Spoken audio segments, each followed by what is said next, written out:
Right, man. So far, so good. I put the caulking on that crack in the shower. That looks like it's gonna work.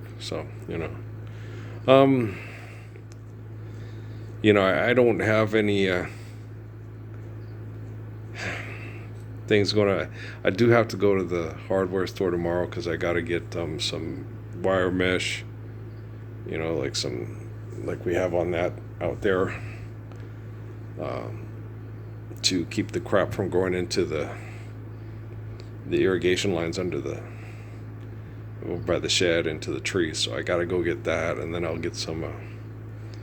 I got to get some plastic um, roof panel things to put on top of the patio so people can go out there in the rain and they won't get wet. I got two from the bougainvillea room, so I need four more. I got to put those up, and then got my chores pretty much caught up. I'll get that. I'll get the horseshoe pits done here real soon, and then I'll be a little bit more relaxed about the chores I got to do around here and just more focused on maintenance.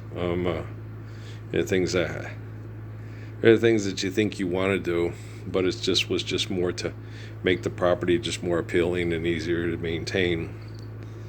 And it was just because of the excessive and manipulative and irrational, you know, perception of creativity through marketing through human beings. And some things that you want to do. It's if you share a caregiving accordance need built to last.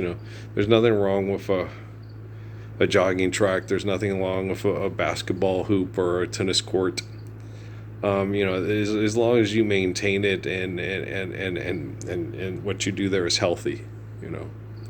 The moment you start turning it into a training for genocide and a killing field stuff, this moment becomes corrupted by the selfishness of insanity. And I'm not saying go and tear every place up. There might be a place where people played basketball and they enjoyed it and had fun for years, and someone was killed there, and then and it feels like it corrupts the whole scene. Like I told Natalie when we were in Cochise County, I said, she goes, "It feels this way." Yeah, I know. This is Cochise County. For many years, there were many bloody wars and stuff, and you can feel it around here. This is the epicenter, the Huachuca Mountains, and there's dragoons and stuff. So there was many bloody wars that happened in this region. And it's not densely populated and have a lot of superficiality. Then over it, you still feel the you go to Tombstone and you can still feel the intensity of the most popular moments, which were death, murder, killed to try to control the brothels of the town and stuff. And then sustaining an economy that's not the Lord's Prayer off of the dysfunction of the entertainment of it. So it's very disturbing in a lot of ways, right? And so it's something we as human beings, have to be very cognizant of. Is what you're believing in, what you're doing, why you're doing it, right? Watch this little thing with this little reaction of this girl crying, listening to Harry Chapin. This was the song that Bob's mom said reminded her of Bob, because Bob was the one kid that reminded her the most of his father.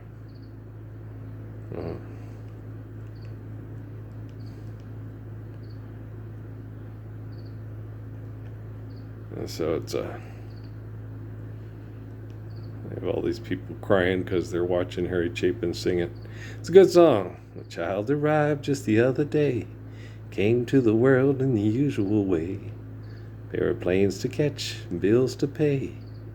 He learned to walk while I was away. No, that doesn't.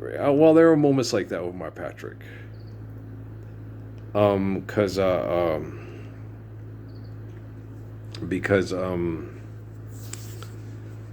when Steffi hated where we lived, and she went and would go to Oklahoma or Houston, and he would go from 9 months to so many months, and you'd miss, and I remember we had this.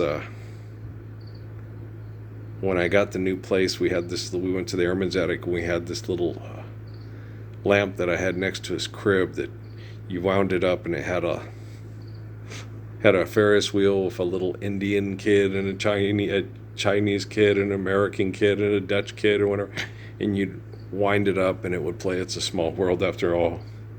And I'd come home from work, and I would wind it up, and I'd sit and miss my Patrick. No, I didn't. Stephanie was mean, and she was angry, and she'd react, and so I did not miss Stephanie as much as I missed Patrick. Like when Amy was being manipulative and got selfish, and when she left, I did not miss her as much as I missed when they took the kids. I didn't miss the way they were messing with Natalie. That was really hard, but she tried her best. She's a real strong sweetheart of a kid. I hope Patrick still loves her, as much as I do. I appreciates her, because tell me, he asked me, why Amy? It's like, why did you protect Natalie? Because it's the right thing to do, to protect people from these scientists and these corporations that manipulate us to try to keep us vulnerable, by trying to protect people that are made vulnerable by their positions of, quote, authority, through their language, their money, and their technology, right? And so it's very difficult. The bowels of hell during the apocalypse are the most difficult to clean up in the history of the entire world. And the horrible thing about it is they had that one guy, he talks shit about everybody, and he trends a lot for doing it. But they had this guy from Nigeria, went and got this, a Nigerian plays chess at the Louvre, right? 31 million views, right? And it's a handsome fellow in a nice outfit, and over-the-top African regalia, it's like, what is he wearing? Okay, to draw attention to himself. What? For money. I like Kumal D too. They want money, right? The Wild Wild West. And so you sitting there watching it, and it's like, what is he doing? He's trying to make money. That's why they're giving him his properties. He's making lots of money off of this, lots of money. It's like, okay, money ain't real. Oh shit, we need the Lord's Prayer now more than ever before, right? That's why I'm here. 1, 2, 3, 6, 1, 2, 4, 5, 2, 3, 1 views. The way I see it is it's, I just, like I tell everybody, David Rockefeller and Philip Rothschild, life's eternal and grace is infinite. They hate you. People, they're dead. Life's eternal grace is infinite. They set up this thing. They told me about it in prayer, and had people come and monologue and talk to me about it at Fort Huachuca. We can program people like they program a video game, and they laughed. And it wasn't long after that some guy walked into a store and shot Michelle in the back of the head. And they thought, okay, for sure he's going to lose it, and he's going to go all John Wick and go kill people. And I wanted to, but Michelle talked to me in prayer and told me no. What? You're not going to go all stupid. You hate being uncomfortable. You hate being on the run. You hate hanging out with crazy fucking John Wick type extremist survivor naked and afraid type fucking crazy ass fucking people. She's right. She knows me. You like a comfortable chair, a nice bed. You like good conversation. You like children. You like kids. You hated being in basic training. You hated no women and children around for any meaningful conversation or any kind of flirtation or, So, Earl, come on now. Okay. Shut up, Michelle. No, she's so right. You like fried chicken. You like macaroni and cheese. She's right, You'd get sick of Mexican food every day if you had to go to Mexico to go on the lam. Maybe, yeah. No, you'd miss soul food, and you'd miss, She's right. Yeah. Cowboys to girls. So she sat me down. She talked it out with me and just, everything I could think of. She didn't have to talk about it. It was just like, whoa, Earl, you're the one who's supposed to be like Jesus. Papa don't take no mess. She just straightened me out. It was cool. I love her so much. We were friends, and it extended in prayer, and the spirit of Melinda Michelle Bowen helped guide me through one of my most difficult times during all this shit, when I felt like, I'm going to go out, I'm going to lose it. And trust me, I can. Because when that deputy showed up, when I called in that Amber Alert, I was standing there cool, calm, and collected. He was terrified from the things that they told him. This guy loses it, hey, he'll kill you. Okay. It won't be hard. He'll kill you real easy. Okay. He'll run right at you in a sporadic pattern. You won't be able to hit him. You'll be too scared. He's going to be too smart. His connection stuff he can anticipate, because he has to protect women and children from murderers. Wham! Your back of your head breaks your neck on the fucking concrete ditch. He takes your car and your radio and your gun, and he's off. And it's like, yeah, if I was fucking Keanu Reeves and Tom Clancy's imagination, but that ain't gonna happen. Just because you have a narrative you want to watch play out doesn't mean I'm gonna do any of it for you. You had the same thing with the Boatwright bedroom, and that didn't happen either, did it? Ask Obama and Biden and Hillary Clinton. They know, they were there. Okay. The day Osama bin Laden died, right? The child arrived just the other day, came to the world, and God says this 2 minutes will protect you. They're full of shit, because that's not true. Okay? Life eternal is grace is infinite. Okay?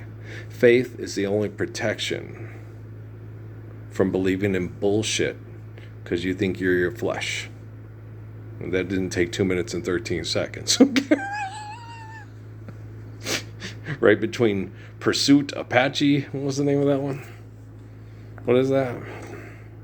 Hold up. Apache Blood and Voltron. I actually kind of like Voltron. There's Swin and there's Keith and there's, I can't watch it, you know what I'm saying? But, why has that guy got that look on his face watching Secretariat Cross Reaction? Yeah, Secretariat was an amazing horse. My mom and dad were really into his horse racing. Wasn't there like 3 in a row? Like there was like Secretariat, Spectacular Bid, and Affirmed. Was that it? I can't remember. It was a long time ago in a galaxy far, far away. Mom and dad were really into horse racing. They like horsies,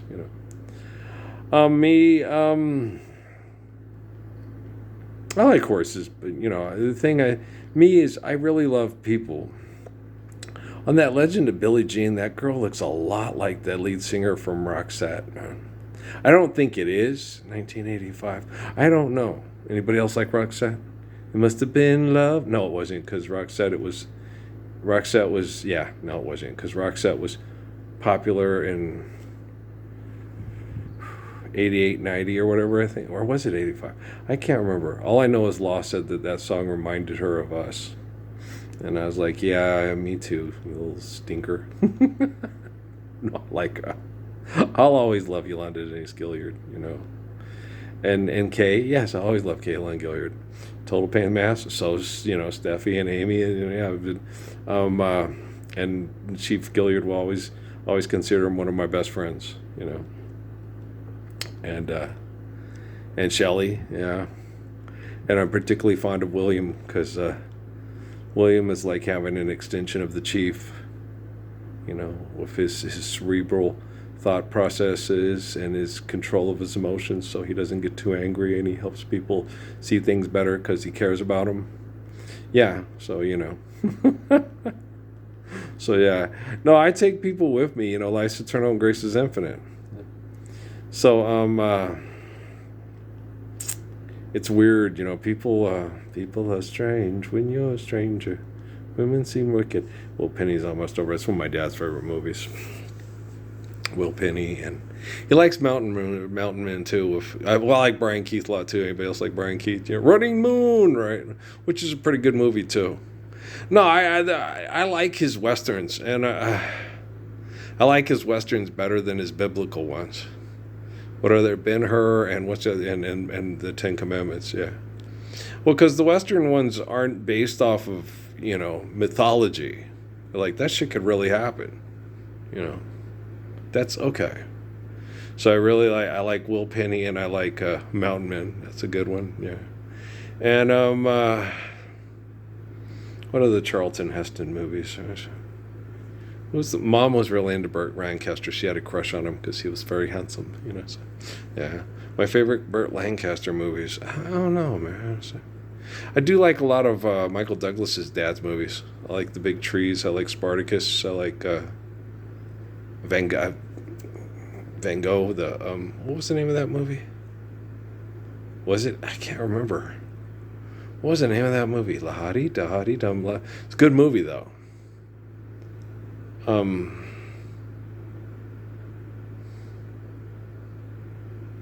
It was a very good movie. Yeah, he played Vincent Van Gogh. Did a wonderful job. Yeah.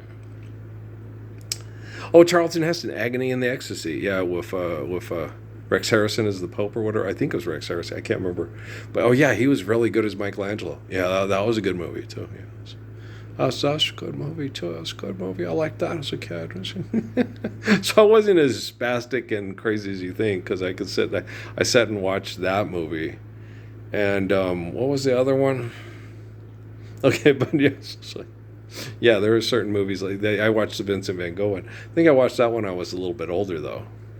But yeah, it was weird. When I was younger, because my dad didn't like abstract art and stuff, I thought, yeah, you think you could do better? It's this famous artist. It looks like a kid painted it, kind of. You get it, and then when you go and you read the essays that he wrote, and it's beautiful. It's people don't get it. It's like, no. Vincent Van Gogh was a beautiful person. The way he saw the world and the hypocrisy. He was trained to be a priest, and it did not work because the people wouldn't accept it because he got them into too much trouble because he challenged the aristocracy to try to protect the poor from the wealthy. And then when he couldn't do that, he went and painted to try to get through across to his paintings the hypocrisy of the wealthy abusing the poor. He was a wonderful human being. And he thought his biggest problem was that he wanted to live through a woman, and he couldn't get a woman that wanted to love the way he loved, to stop the hypocrisy and help us live the ways of the Lord, because he was trained to be a priest. He was an absolutely gorgeous human being, just like old, Don McLean. I could have told you, Vincent, this world was never meant for one as beautiful as you. Starry, starry night.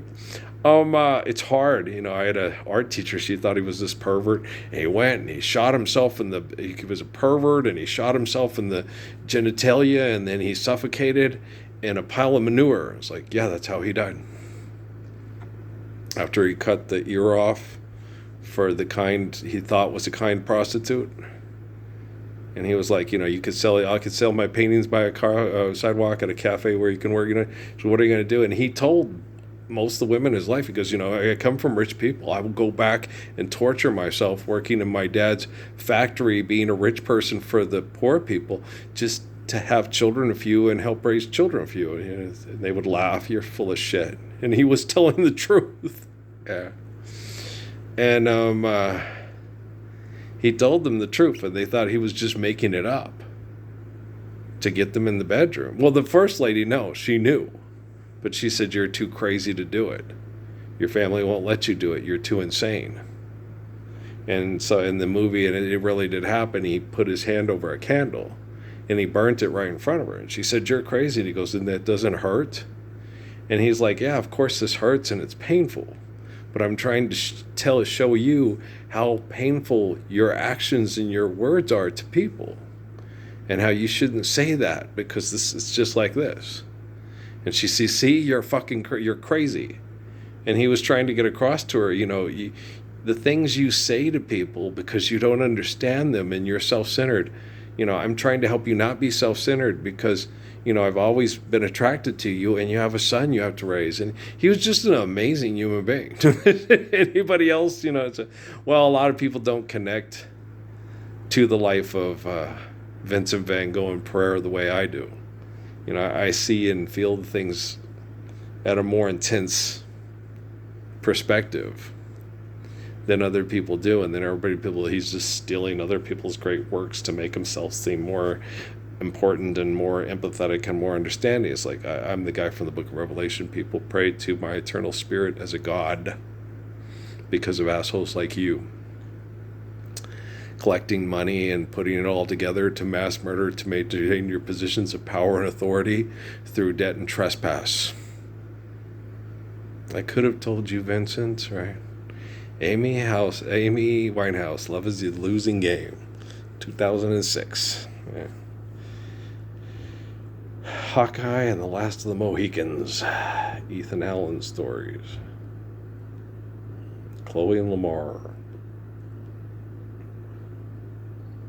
Big mistake to start trouble with the wrong student.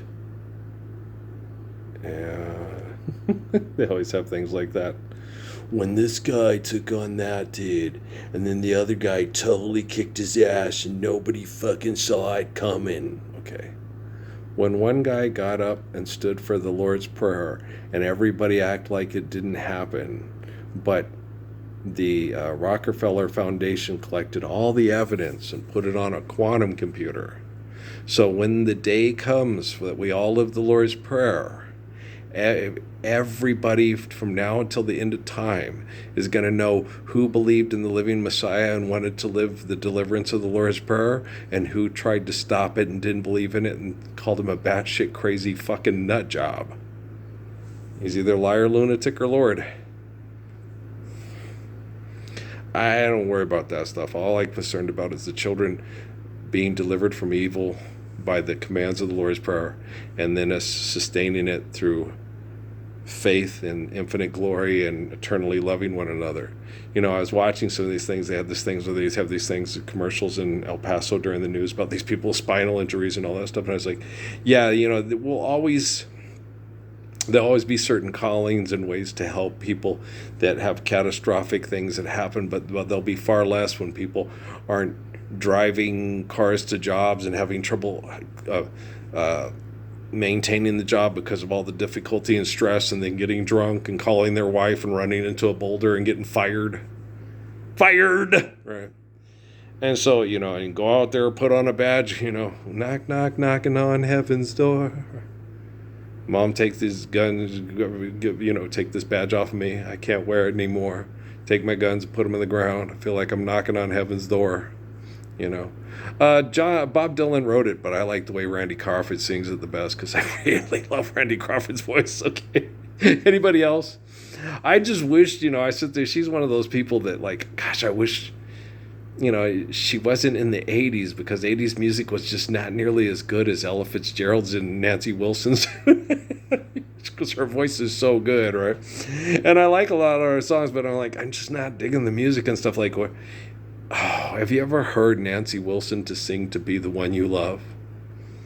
I was listening to that the other day, and I was just totally swooning, and I'm going, "To be the one, I'm like,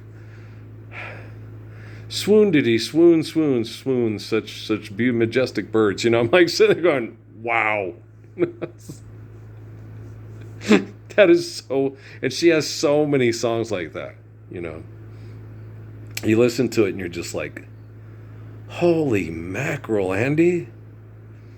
Thanks for recording that, Nancy. That is a wonderful moment in time to feel, because you just makes you want to find a very faithful woman that wants to live the Lord's Prayer, and just, once you have found her, never let her go, right? You know what I'm saying? Doesn't it? It makes you feel like that. That woman is good. She good. I like me some Nancy Wilson, man. I really do. You go around willy-nilly. As for a sample, I go around wanting you, and yet I can't imagine that you want me to. It's not my fault that Antoine LaVey was one of the worst people in the history of the world, and he ends up physically resembling me, right? It's not my fault. It's not my fault. Not my fault. Um, I don't know if they would say I resemble him if they hadn't have chemically tortured me and poisoned me for the last since 2013, so or even before that, since they kidnapped the kids, hadn't abused me and tortured me and psychologically bombarded me and challenged me and been so shitty to me. So I might have when I was sitting on that toilet making the video on the laptop, sitting on top of the hamper in the bathroom, this is for my people in the military, and sitting there, it's so easy for me to sit there and go through the things. It's like playing cards and just talking, So, it's like this, and it's always been that way for me since I was a kid, coming from the Mormon Church. No, it's wrong to kill Jesus to try to, acquit the guilty and deny justice innocent, and I wasn't even 4 years old yet, but I was like, no, well, I'm the eternal spirit of Adam, Moses, David, Jesus, John, it's not like. No, there's a presence and there's a guidance from the eternal spirit of Abraham, Melchizedek, and Malachi, and Muhammad, So you're talking about a kid that's eternally guided by the eternal light of the Messiah. He was born this way. And so, I know I'm too obnoxious to be the Messiah. Tupac Shakur. America, you made me. Hey, I was raised on Rowan and Martin's Laughing and the Flip Wilson show and shit like that, and Looking Good on NBC, right? So, so you know what I'm saying? So, yeah, you don't like the way I express the Gospels. I don't like the way you deny them and don't want to live them and pass them on to your children. So, we're not at an impasse. You're an asshole, and Son of Man does as he wishes. All right, well, we'll talk to you all tomorrow, all right, Aloysius? Love you. Peace.